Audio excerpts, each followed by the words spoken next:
तो hello my dear friends, स्वागत है आप लोग का क्लास 10th के निर्देशांक ज्यामिति वाले चैप्टर में। तो आज हम लोग पढ़ने वाले हैं निर्देशांक ज्यामिति। तो अगर आप लोग को इस चैप्टर में किसी भी तरह का कोई भी दिक्कत है तो आज के बाद से वह दिक्कत अब नहीं रहने वाला है। हम लोग बेसिक से लेके इसके हर एक टाइप्स के क्वेश्चन के बारे में जानेंगे। तो चलिए शुरू करते हैं देर न करते हुए। निर्देशांक ज्यामिति में हम लोग सबसे पहले कुछ बेसिक बातें जान लेते हैं, ठीक है। इसमें एक छोटा सा ग्राफ के बारे में हम लोग सबसे पहले जानेंगे।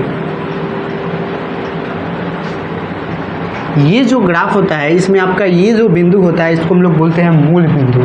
क्या बोलते हैं? मूल बिंदु। और ये जो होता है इसको हम लोग बोलते हैं एक्स अक्ष। क्या बोलते हैं? एक्स अक्ष, ठीक है। ये हमारा ऋणात्मक एक्स अक्ष होता है और ये वाला हमारा धनात्मक। उसी तरह ये वाला हमारा y जो होता है ये धनात्मक y अक्ष होता है और ये वाला क्या होता है? नीचे वाला ऋणात्मक y अक्ष होता है, ठीक है।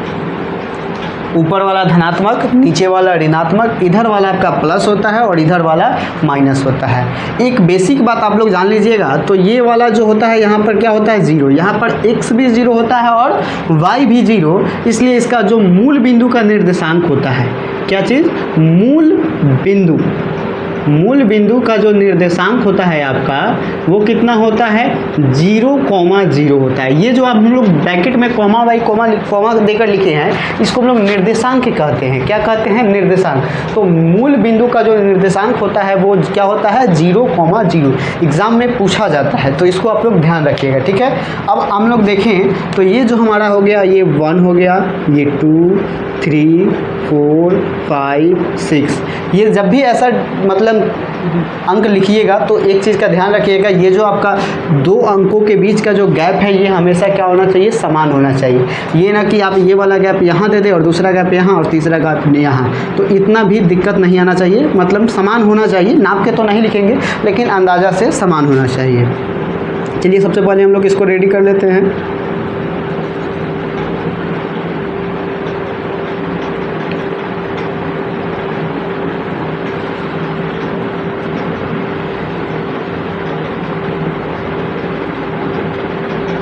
ये आपका प्लस में आ जाएगा जितने भी नंबर हैं, ये आपका माइनस में आ जाएगा, ये भी आपका माइनस में आ गया, ये आपका प्लस में आ जाएगा, ठीक है। यहाँ तक किसी को कोई दिक्कत? चलिए आप देख पा रहे होंगे इस जो मतलब ग्राफ है, ये जो ग्राफ है इसमें टोटल 4 खंड है। ये आपका पहला खंड हो गया। इसमें जो आपका पहला है ये हो जाएगा आपका पहला चतुर्थांश। क्या हो जाएगा? पहला चतुर्थांश, ठीक है। उसी तरह देखा जाए तो ये आपका दूसरा चतुर्थांश हो जाएगा, ये वाला आपका तीसरा चतुर्थांश हो जाएगा और ये वाला आपका क्या हो जाएगा? चौथा चतुर्थांश। इसमें चारों चतुर्थांश को याद रखिएगा। ये वाला जो आपका होगा क्या होगा? पहला, ये वाला दूसरा और ये वाला तीसरा और ये वाला चौथा, ठीक है। इसमें हम लोग सबसे पहले चिन्हों को देखते हैं। प्रथम चतुर्थांश के क्या क्या चिन्ह हो जाएंगे तो आप देख पा रहे होंगे पहला जो चतुर्थांश है उसमें कुछ इस तरह का ग्राफ बना हुआ है ना, ये आपका ये वाला बॉर्डर है, ठीक है। तो इसमें आप देख पा रहे हैं ये वाला जो आपका रूप है ये मतलब ये जो चिन्ह है ये धनात्मक है कि ऋणात्मक है? तो x का ये वाला जो पर्सन है वो क्या है? धनात्मक। और y का उसी तरह देखा जाए ये वाला लाइन जो है वो किस तरह का है? मतलब धनात्मक है कि ऋणात्मक? तो धनात्मक है। यानी पहला चतुर्थांश का जो सिंबल होगा वो क्या होगा? प्लस कॉमा प्लस, ठीक है। कैसे होगा आप समझ पा रहे हैं? ये जो आपका जो मतलब पहला चतुर्थांश का जो बॉर्डर है इसमें ये वाला लाइन प्लस है, ये वाला आप देख पा रहे हैं कि क्या है? प्लस है, तो ये हो गया प्लस। याद रखिएगा एक और चीज़, ये जो होता है हमेशा पहले क्या होता है? x और दूसरा नंबर वाला वैल्यू जो होता है वो y का होता है। पहला वैल्यू किसका होगा? x का और दूसरा वैल्यू y का। उसी तरह देखा जाए तो यहाँ पे x का वैल्यू पहले क्या है? माइनस है। क्या है? माइनस। और y का वैल्यू प्लस है, यानी दूसरे चतुर्थांश का चिन्ह क्या हो जाएगा? Minus plus. पहले का चतुर्थांश का चिन्ह क्या हुआ? Plus plus. दूसरे का क्या हो गया? Minus plus. तीसरे का क्या हो जाएगा? तो यहाँ पे x भी माइनस है और y भी माइनस है, यानी कि क्या हो जाएगा? Minus comma minus. उसी तरह देखा जाए तो x यहाँ पे क्या है? प्लस है और y क्या है? माइनस। तो ये क्या हो जाएगा आपका? प्लस कॉमा माइनस, ठीक है। तो आप समझ पा रहे हैं पहले चतुर्थांश का चिन्ह क्या हो जाएगा? Plus plus. दूसरे का क्या हो जाएगा? Minus plus. तीसरे का क्या हो जाएगा? Minus minus. चौथे का क्या हो जाएगा? Plus minus. अब आपका सबसे पहला जो डाउट है कि सर हम ये क्यों सीखें, इसके क्या फ़ायदे हैं। तो आप ऑब्जेक्टिव में देखिएगा, तो ऑब्जेक्टिव में क्वेश्चन आते हैं कि बताइए 4 कॉमा -3 किस चतुर्थांश के अंतर आएगा 4 कॉमा -3 किस चतुर्थांश के अंतर आएगा, इस तरह से आपसे प्रश्न पूछा जाएगा। तो जब आपको ये चारों सिंबल याद होगा तो आप बता पाइएगा कि सर ये वाला जो वैल्यू है, ये जो अंक है ये प्लस में है, किस में है, प्लस में, और ये वाला अंक जो है वो किस में है, माइनस में। तो आप देख पा रहे हैं कि प्लस माइनस किस में होता है, तो सर प्लस माइनस किस में होता है, चौथे में होता है, किस में होता है, चौथे में। तो ये जो निर्देशांक है ये किस में आएगा, किस चतुर्थांश में, चौथा चतुर्थांश में आ जाएगा। ठीक है, उसी तरह आप बताइए 2,5 कितना, 2,5 किस चतुर्थांश में आएगा। तो 2,5 सर 2 जो है प्लस में है और 5 जो है वो भी प्लस में है, तो 2,5 किस में आ जाएगा, प्रथम चतुर्थांश में आ जाएगा। किस चतुर्थांश में आ जाएगा, प्रथम चतुर्थांश में आ जाएगा। उसी तरह आप देखिएगा कि -3,2 जो है किस चतुर्थांश में आएगा। तो आप देख पा रहे हैं कि पहला जो है वो माइनस है और दूसरा जो है वो क्या है, प्लस है, यानी कि माइनस और प्लस किस में होता है, तो माइनस और प्लस दूसरे में होता है, यानी कि ये जो है आपका क्या आ जाएगा, दूसरा चतुर्थांश हो जाएगा। ठीक है, आप लोग कमेंट में बताते रहिएगा, अगर किन्हीं को कोई डाउट होगा तो हम लोग वो फिर नेक्स्ट क्लास में हम लोग देख लेंगे। ठीक है, तो उम्मीद है कि ये आप लोगों को समझ में आ रहा है ना। ये आपको टोटल कितने चतुर्थांश हो गए, 4 चतुर्थांश हो गए। ये आपका जो हो गया मूल बिंदु हो गया, इसको हम लोग एक्स अक्ष कहते हैं। अच्छा, एक और चीज़, ये एक्स अक्ष का एक और नाम होता है, एक्स अक्ष का जो नाम हो गया वो क्या होता है, तो इसका नाम होता है भुज। क्या होता है, भुज, और इसको हम लोग भुज है और इसका अक्ष भी कहते हैं। तो भुज और अक्ष मिला के क्या बन जाता है, एक और नाम बन जाता है भुजाक्ष। क्या बन जाता है, भुजाक्ष। उसी तरह वाई का जो नाम है वो क्या है, तो कोटि नाम है। क्या नाम है, कोटि। अगर आपसे एक और चीज़ पूछा जा सकता है कि बताइए ये जो 3,2 है, -3,2 है, इसमें भुज का वैल्यू कितना है। तो आप जानते हैं कि प्रथम जो होता है, पहला जो होता है वो x होता है और दूसरा जो होता है वो क्या होता है, y होता है, और x को हम लोग क्या बोलते हैं, भुज। तो उसी तरह ये भुज का वैल्यू इसमें कितना हो जाएगा, तो -3 हो जाएगा। भुज का वैल्यू कितना हो जाएगा, -3, और देखा जाए तो कोटि का वैल्यू कितना हो जाएगा, तो 2 हो जाएगा। तो क्या आप लोग को इसमें कोई दिक्कत है? चलिए हम लोग एक बार और छोटा सा रिवीजन कर लेते हैं। इस बिंदु को हम लोग क्या बोलते हैं, मूल बिंदु। मूल बिंदु का निर्देशांक कितना होता है, 0,0 है ना। ये हमारा जो मतलब पर्सन है इसको हम लोग बोलते हैं एक्स अक्ष भी बोला जाता है, और इसको वाई अक्ष। ये वाला हमारा प्लस धनात्मक होता है और ये वाला ऋणात्मक। ऊपर वाला वाई अक्ष धनात्मक होता है, नीचे वाला वाई अक्ष ऋणात्मक। वाई अक्ष को कोटि कहा जाता है और एक्स अक्ष को क्या कहा जाता है, भुज कहा जाता है। ठीक है, टोटल इसमें 4 चतुर्थांश हुए। प्रथम चतुर्थांश का चिन्ह प्लस होता है, द्वितीय का चिन्ह क्या होता है आपका, तो माइनस प्लस होता है, तीसरे का क्या होता है, माइनस होता है, और चौथे का क्या हो जाता है, प्लस माइनस। चलिए एक और एग्जांपल हम देते हैं आप लोग को। बताइए -5, -2 जो है किस चतुर्थांश के अंतर्गत आएगा। तो आप देख पा रहे हैं x जो है यहाँ पे प्लस है, सॉरी माइनस है, और y जो है आपका क्या है, माइनस है। तो ये क्या हो जाएगा आपका, माइनस और माइनस तीसरे में होता है, यानी कि ये किस चतुर्थांश में आएगा, तीसरे में आएगा। आपसे एग्जाम में इसी तरह से प्रश्न पूछेगा कि बताइए -2,4 जो है किस चतुर्थांश में आएगा। तो आप बता सकते हैं कि -2 है वो माइनस में है और 4 जो है वो प्लस में है, तो ये किस में आ जाएगा, माइनस प्लस किस में होता है, तो सर माइनस प्लस जो होता है दूसरे चतुर्थांश में होता है। किस में होता है, दूसरे में। साथ ही ये भी पूछा जा सकता है कि बताइए निर्देशांक 2,4 में कोटि का मान क्या होगा। तो कोटि हम लोग किसको बोलते हैं, y को बोलते हैं, तो कोटि का मान कितना हो जाएगा, तो 4 हो जाएगा। ठीक है, समझ में आ रहा है आप लोग को। चलिए, तो इस तरह से आप लोग काफ़ी प्रश्न कर लेंगे। इसमें मुख्य रूप से 4 से 5 फार्मूले हैं बेसिक वाले, वो हम लोग पहले आज डिस्कस कर लेते हैं। केवल फार्मूला डिस्कस करेंगे 2 छोटे, उसके बाद बाकी जो प्रश्न फार्मूले बच जाएंगे तो वो हम लोग नेक्स्ट वीडियो में सॉल्व करेंगे। ठीक है,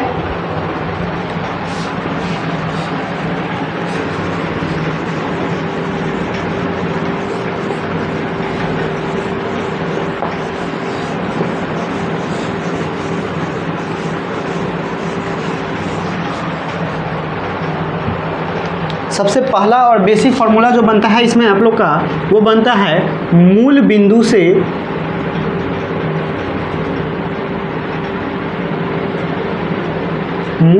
से किसी बिंदु या निर्देशांक की दूरी।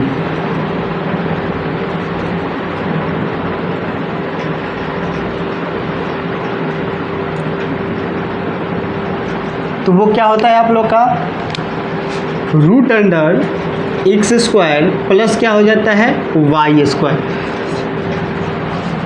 Root under X square plus क्या हो जाता है वाई स्क्वायर। जैसे कि हम आपको प्रश्न देते हैं कि बताइए 4,-3 जो है वो मूल बिंदु से कितने की दूरी पर होगा। तो आप एक छोटा सा ग्राफ बना के हम ऐसे समझाने के लिए बनाते हैं, इसकी आवश्यकता है नहीं। x प्लस हो जाएगा, यहाँ पर आपका x माइनस हो जाएगा, ये y माइनस हो जाएगा और ये y क्या हो जाएगा आप लोग को पता है प्लस हो जाएगा। ठीक है, उसी तरह देखा जाए तो हम लोग का सबसे बड़ा नंबर क्या है 4 है, तो हम लोग 4 ले लेते हैं इसमें अंक। ये हो गया 1 2 3 4 1 2 3 4 1 2 3 4 1 2 3 4, यहाँ पे आ गया 1 2 3 4 1 2 3 4 -1 -2 -3 -4 -1 -2 -3 और -4। चलिए अब इसमें क्या कह रहा है x कितना है 4, आप देख पा रहे हैं x 4 कहाँ पे है तो यहाँ पे है, y कहाँ है -3, तो -3 जो है वो ऊपर जाएगा कि नीचे, तो आप देख पा रहे हैं कि माइनस वाला सर नीचे है, तो ये वाला आपका -3 इस तरह से आएगा, ये 4 आपका इस तरह से आएगा, तो ये बिंदु जो बनेगा यहाँ बन जाएगा 4 कॉमा क्या बन जाएगा -3 बन जाएगा। ठीक है, तो अब आपको बताना इसमें क्या है, तो बताना ये है कि ये जो मूल बिंदु है, ये आपका जो मूल बिंदु है यहाँ से इस बिंदु की कितनी दूरी है। ठीक है, तो उसके लिए ये जो फॉर्मूला होता है वो क्या होता है रूट अंडर एक्स स्क्वायर यानी कि भुज स्क्वायर प्लस कोटि स्क्वायर। तो हम इसको सॉल्व करेंगे, लिखेंगे मूल बिंदु से दूरी बराबर मूल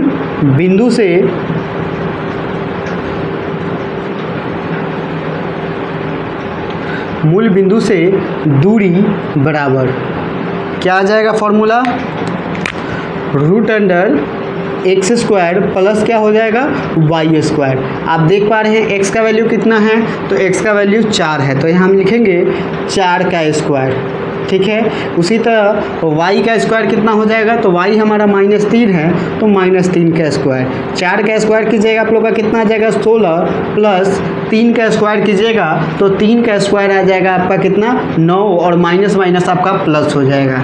अब देखा जाए तो 16 और 9 कितना हो जाएगा 25, और 25 का वर्गमूल आप सभी जानते हैं कि कितना होता है 5 होता है, यानी हमारा जो मूल बिंदु से इस बिंदु की दूरी जो होगी वो कितनी होगी 5 ही। ठीक है, समझ पा रहे हैं। उसी तरह हम लोग दूसरा फॉर्मूला देखेंगे, तो दूसरा फॉर्मूला होता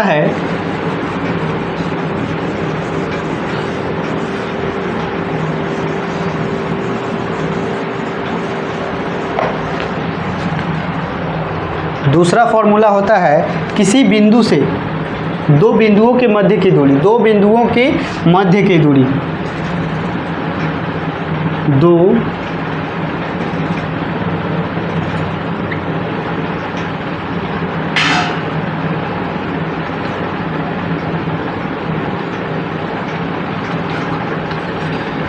दो बिंदुओं का मध्य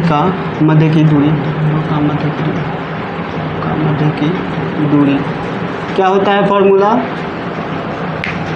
तो फॉर्मूला हो जाएगा आप लोग का root under x2 minus x1 का whole square plus y2 minus y1 का होल स्क्वायर। ठीक है, घबराने की ज़रूरत नहीं है, इसको भी हम लोग एग्जाम्पल के थ्रू समझेंगे। तो जैसे कि मान लीजिए आपका पहला निर्देशांक आपको दे दिया जाए कि 4, -3, 2, 5 के बीच की दूरी ज्ञात करें।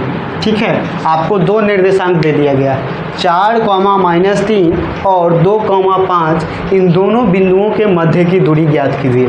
तो आप देख पा रहे हैं ये जो आपका हो जाएगा x1 और ये वाला आपका हो जाएगा y1, ये हो जाएगा आपका x2 और ये हो जाएगा क्या चीज़ y2। ठीक है, तो हम यहाँ पे सबसे पहले फॉर्मूला लिखेंगे दूरी सूत्र बराबर क्या हो जाएगा root under x2 minus x1 का whole square plus y2 minus y1 का होल स्क्वायर।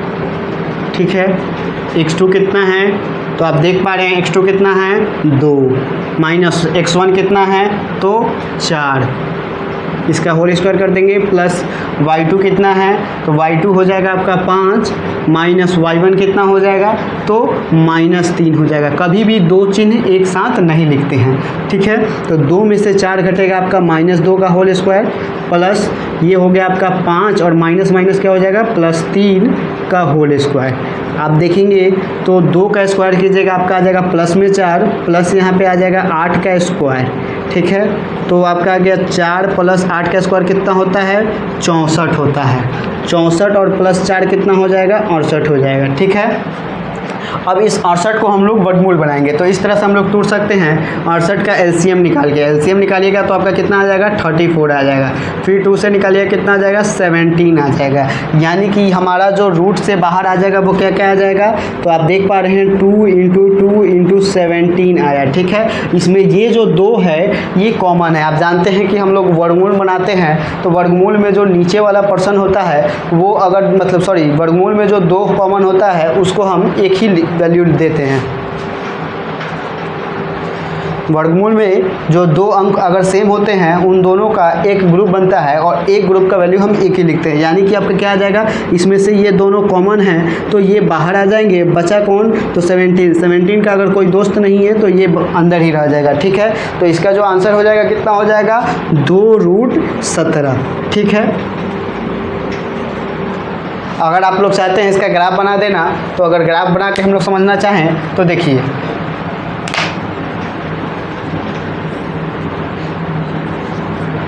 ये आपका y, ये आपका y प्लस वाला x प्लस और ये आपका आ गया x माइनस, ये हमारा हो गया मूल बिंदु। आप देखेंगे कि x 4 5 है ना, टोटल 5, तो 5 करते हैं।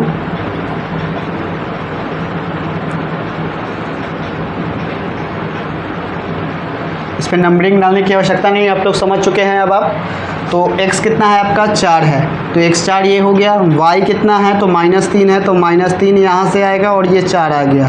तो ये आपका जो बिंदु बनेगा 4, -3 वाला ये यहाँ बन गया। दूसरा बिंदु क्या है आपका x 2 है और y कहाँ है तो y आपका 5 है तो ये यहाँ बनेगा, ठीक है। तो इन दो बिंदुओं के मध्य की जो दूरी बतानी है आपको, यहाँ से यहाँ तक की जो दूरी बतानी है, इसका जो फॉर्मूला यूज़ होगा वो कौन सा फॉर्मूला होगा तो ये वाला फॉर्मूला होगा, ठीक है। आप समझ पा रहे हैं। तो इस तरह के आपके एग्ज़ाम में अगर प्रश्न आते हैं तो आप हल कर पाएंगे। एग्ज़ाम में याद रखिएगा इसकी आवश्यकता नहीं है, ये केवल हम आप लोग को समझने के लिए बनाए हैं, ठीक है ना। ये आप केवल इस फार्मूला का यूज करके बना सकते हैं, ठीक है। अब आगे की फार्मूला हम लोग नेक्स्ट क्लास में करेंगे। अगर किसी तरह का कोई डाउट है तो वो कमेंट में बताइए, है ना, और उस डाउट को हम लोग नेक्स्ट क्लास में करेंगे, ठीक है। धन्यवाद, मिलते हैं अगले क्लास में।